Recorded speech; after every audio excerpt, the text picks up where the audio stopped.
Usai menetapkan mantan pejabat Dirjen Pajak Rafael Alun sebagai tersangka tindak pidana pencucian uang, penelusuran aliran dana dan aset milik Rafael Alun kini digenjot Komisi Pemberantasan Korupsi.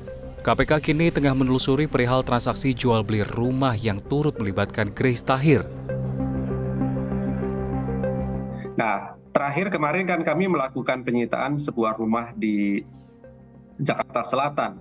Dan saat ini kami terus telusuri aset-asetnya. Karena memang ketika membuktikan tindak pidana pencucian uang, kami harus startnya dari dugaan penerimaan gratifikasinya. Baru kemudian kami telusuri aliran uangnya kemana, kan begitu ya. Salah satu temuan KPK lainnya yang mencengangkan ialah dugaan modus Bitcoin sebagai sarana pencucian uang hingga miliaran rupiah. KPK kini tengah mengusut kepemilikan perusahaan cangkang dan uang Bitcoin yang diduga milik Rafael. Penyidik juga akan menelusuri aset milik Rafael, baik itu yang terdaftar secara sah maupun yang disamarkan dengan nama orang lain. Kepala PPATK 2002 hingga 2011 Yunus Hussein mengakui tindak pidana pencucian uang menggunakan modus Bitcoin atau virtual currency relatif masih baru. Penegak hukum disebut sulit menelusuri asal-usul harta dalam transaksi Bitcoin lantaran mengetahui informasinya saja perlu kode rahasianya. Kalaupun berlanjut di meja hijau, di pengadilan terbukti sumber hartanya tidak sah, bisa dirampas oleh negara, maka proses penyitaan aset pun masih sulit. Kalau mau dijual dalam rangka lelang misalnya, dirampas oleh negara, itu juga masalah tersendiri. Masalah tersendiri di samping di mana menjualnya mungkin harganya pun bisa sangat-sangat fluktuatif ya. Apalagi sekarang yang nama virtual currency ini kecenderungannya agak menurun gitu. Kurang lebih gitu. Tingkat kesulitan lebih sulit daripada aset-aset tetap, aset-aset biasa yang banyak dipakai oleh pencuci uang selama ini menyembunyikan harta yang berasal dari tindak pidana. Sementara itu, pakar TPPU Yenti Garnasya menilai tidak ada alasan aturan menjadi kendala penegakan hukum dalam menangani kejahatan ekonomi. Tak bisa payung hukum menjadi alasan, lantaran modus kejahatan pun berubah sesuai perkembangan zaman.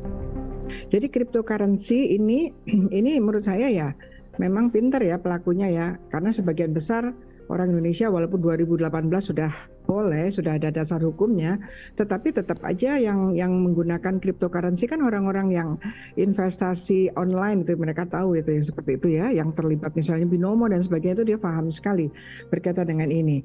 Jadi kita harus lihat dari uang hasil kejahatan ini kan awalnya kan ini berbicara money laundering berarti ada uang hasil kejahatan, taruhlah ini kita berbicara Pak Rafael, berarti kan dari uang hasil kejahatan itu ada yang kemudian masuk ke cryptocurrency yang namanya Bitcoin ini. Kita ikuti bagaimana awalnya mereka mempunyai e-wallet, kemudian mereka membuka akun dan sebagainya dan tentu saja ya menyetor uang. Nah dari situlah nanti uang-uang yang sudah masuk sirkulasi Bitcoin, transaksi Bitcoin itu kan masuk file wallet.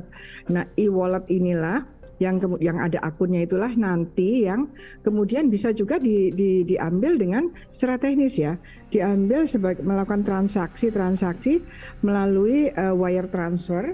Bisa juga bahkan yang belakangan tuh lewat ATM, nah udahlah itu begitu diambil di situ dia kemudian bisa dibelikan barang-barang, bahkan bisa juga melalui platform exchange. Lebih lanjut, Yenti menilai perlu perangkat patroli cyber yang memadai untuk memantau transaksi-transaksi digital yang mencurigakan serta sinergi antar lembaga penegak hukum dalam mengungkap kasus kejahatan ekonomi. Sekarang ada hal-hal yang seperti PPATK mengeluh bahwa banyak sekali laporan LHA kami tapi sedikit yang di follow up. Tapi kepolisian juga merasakan bahwa LHA dari PPATK itu masih sangat mentah, padahal PPATK mengatakan itu sudah setengah matang. Nah itu yang harus duduk bersama sebenarnya bagaimana. Jadi artinya kepentingan masyarakat untuk terungkapnya kejahatan ekonomi yang selalu disertai dengan tindak pidana pencucian waktu menjadi tugas utamanya agar recovery siapapun yang dirugikan, apakah itu negara, apakah itu perorangan, banyak juga perorangan, penipuan melalui investasi ilegal, robot trading dan sebagainya.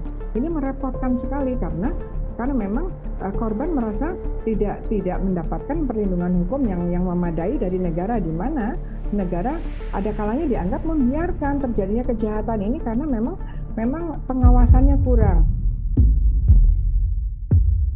Senada dengan Yenti, Wakil Ketua KPK 2015 hingga 2019 Saud Sitomorang menilai pencucian uang melalui Bitcoin ataupun teknologi lainnya bukanlah jadi hambatan bagi pihak penegak hukum untuk bertanggung jawab.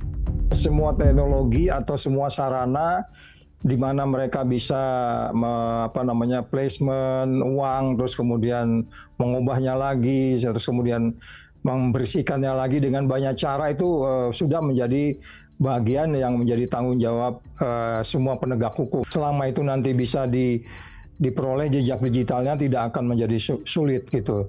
Saya pikir semua teknologi saat ini sudah terbuka. Tinggal bagaimana kita bisa menghimpun para ahli yang bisa mendetailkan lebih lanjut seperti apa transaksi itu, mulai dari perbankannya. Bagaimanapun Bitcoin kan ada jejaknya. Rafael sebelumnya diproses hukum KPK atas kasus dugaan penerimaan gratifikasi terkait perpajakan sebesar 90.000 US dollar atau sekitar 1,35 miliar rupiah. Rafael saat menjabat Kepala Bidang Pemeriksaan, Penyidikan, dan Penagihan Pajak pada Kantor Wilayah Ditjen Pajak Jawa Timur 2011 lalu diduga menerima gratifikasi dari beberapa wajib pajak atas pengkondisian berbagai temuan pemeriksaannya. KPK juga telah menyita safe deposit box berisi uang 32,2 miliar rupiah saat menggeledah kediaman Rafael di Jalan Simpruk Golf, Jakarta Selatan, serta menyita tas-tas mewah milik istri Rafael, Alun Trisambodo.